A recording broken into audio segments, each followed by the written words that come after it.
by Weather Rate.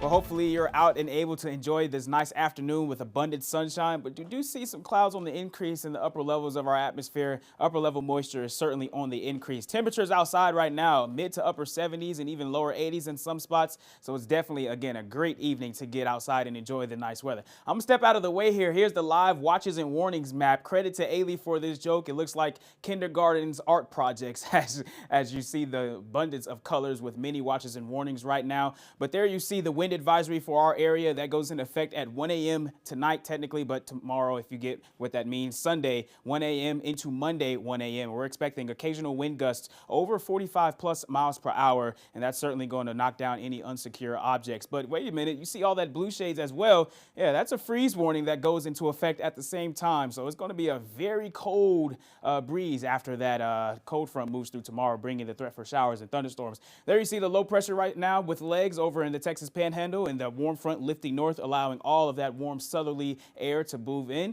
But you'll notice over in the northern plains and northwest over towards Montana, that's a lot of cold air that's going to be trying to make its way down south.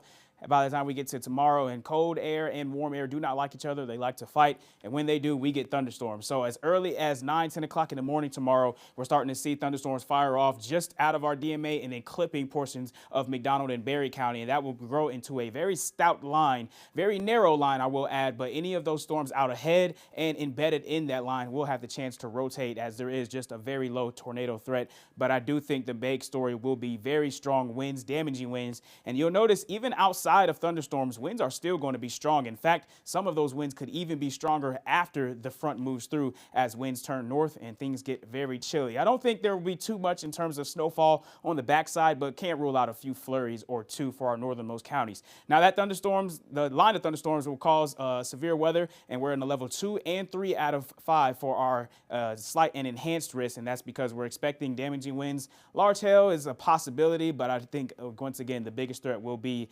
strong winds and damaging winds, and a very low end tornado threat. There you can see all three compared to each other right now. Notice the hatching on the damaging wind area. Yeah, that's definitely going to be some stout winds that move through. Now that's also going to cause wind chills to be a little bit of a problem waiting as we head throughout our Sunday night into Monday morning. And notice how far down our temperatures go. It's not going to feel like how it's been feeling over the past few days. Wind chill values in the single digits, some areas approaching 0 in our northernmost counties, as temperatures struggle to leave the 30s for afternoon highs before we start to warm things up. And warm things up we will do. So our jet stream is going to continue to move over to the east, and then we're going to have a extremely large high pressure ridge build out over to the south and southwest portions of the country, and that will include us. And when we get that, we're going to see a very nice warm up, and you'll see that on the 7-day temperatures over the next 6 to 10 days. Yeah, we're going to continue to see that warming trend, and it will be paired with very dry conditions as well. Not much rain in the forecast over the next 7 days as well, you'll see. But for tonight, temperatures in the upper 50s, lower 60s, pretty mild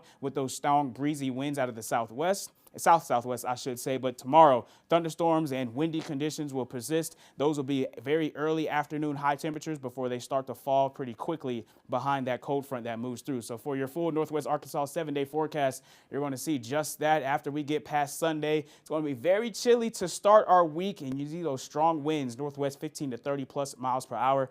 But talk about a roller coaster. Look at what happens by the time we get to the end of the work week. We're going to see temperatures in the upper 80s potentially by Friday. Check out the River Valley. We're going to have our first real heat wave on the way, as we're going to get close to 90, if not touching 90 degrees. We'll have more KNWA news after this quick break. The Pig Trail